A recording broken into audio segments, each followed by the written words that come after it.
Pradeep Datta is joining us on the broadcast. Pradeep, owing to the situation in Israel, there are, of course, security concerns, which is why Air India has said that it has decided to suspend all flights, although it will, of course, continue to engage with the passengers, those who have bookings in these flights. Yes, to ensure the safety of the passengers, the Air India has decided to suspend their flights till October 14th. That means no flight will be going to Tel Aviv, or any flight from Tel Aviv will not be coming over to this place. Yes, they are in touch with the passengers who had booked their flights. In the past also, we have seen that whenever there is any such problem, the government of India has tried to ensure that all these people who are stuck up in warland, they are brought back safely home. And this time also, the efforts are being made. Let's see what really will come out in the coming days. But yes, right now the measures have been taken, because yesterday they had cancelled their flight to Tel Aviv, but now the decision has been taken that till October 14th the operation will remain suspended. You rightly said that the reason is that we have seen that the way the Hamas had been firing rockets yesterday, fired about 5,000 rockets when they all of a sudden resorted to unprovoked aggression from their side, and they started targeting many of those areas in southern as well as in central Israel. And today also the rockets were fired by the Hezbollah terror organization also. So that's one of the reasons that Air India was left with no other option but to suspend flight, because at the end of the day what is more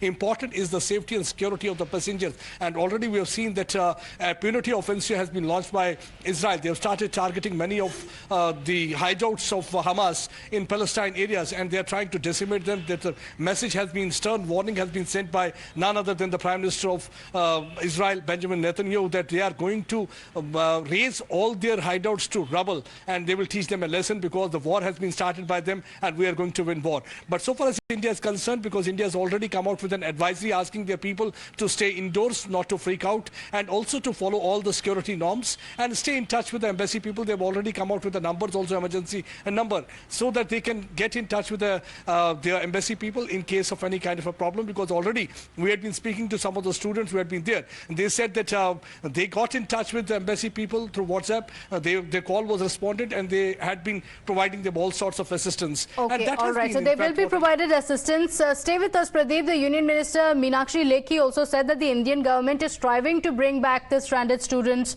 of India from Israel. Let's listen in. Prime Minister's office is directly supervising the situation, and we are on the job.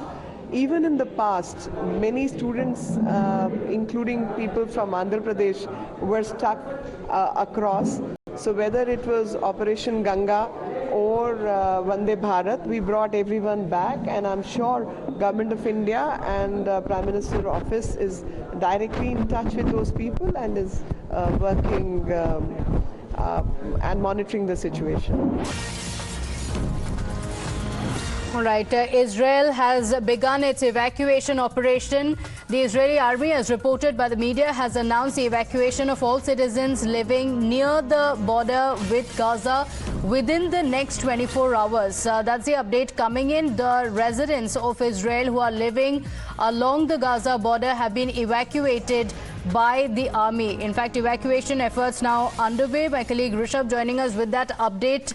Rishabh, in a clear indication that there is an escalation, as mentioned by Israel as well, that this is going to be a long-drawn war. Those who are staying along the Gaza border now being evacuated. Well, definitely what we saw, the scenes that have come in since yesterday in the last 24 hours showcases that how worrisome the situation is in southern Israel. As we are speaking, the sirens are still on. It's still ongoing. The attack is still happening in southern Israel area, and Israeli government is now trying to remove the civilians given the indiscriminate fire that has happened in last 24 hours. We have seen, be it an outdoor party, be it a bus stand, be it a medical center, be it even houses of civilians that have been raided by these Hamas terrorists, and indiscriminate fire has led to death of over 300 people in Israel. This is what the local media has confirmed. The Israeli Defense Forces are now evacuating the non-combats from these areas to ensure that no further civilian loss of life happens while Israel has begun its counter-offensive, not only on the Hamas but even on the Hezbollah the targets who started firing at Israel centers 2 hours ago. Now the counter-offensive have begun in Lebanon as well by Israeli forces, and the videos have started coming in that how targeted shooting is happening from Israeli Air Force.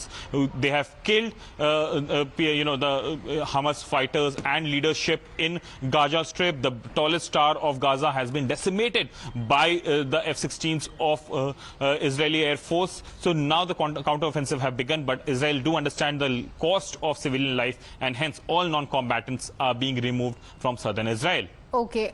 All right, Rishabh, do stay on with us. We have a very important update. Former Israel envoy to India has assured that Israel will help assist in evacuating the citizens. There are a lot of concerns over the Indians who are currently stranded in Israel, but assurances coming in that Israel is going to provide all help to ensure that Indians are safely evacuated. Prime Minister Modi tweeted a very clear and unequivocal message of solidarity of the Indian people. And I have to tell you on a personal level, I think there are millions of tweets from people within India who are sending us solidarity, love, and big hugs from India. This is something which is very important to us in such a difficult and tragic days that we are going through. Well, Israel will take care of this challenge, and it is a huge challenge because it is an unprecedented attack.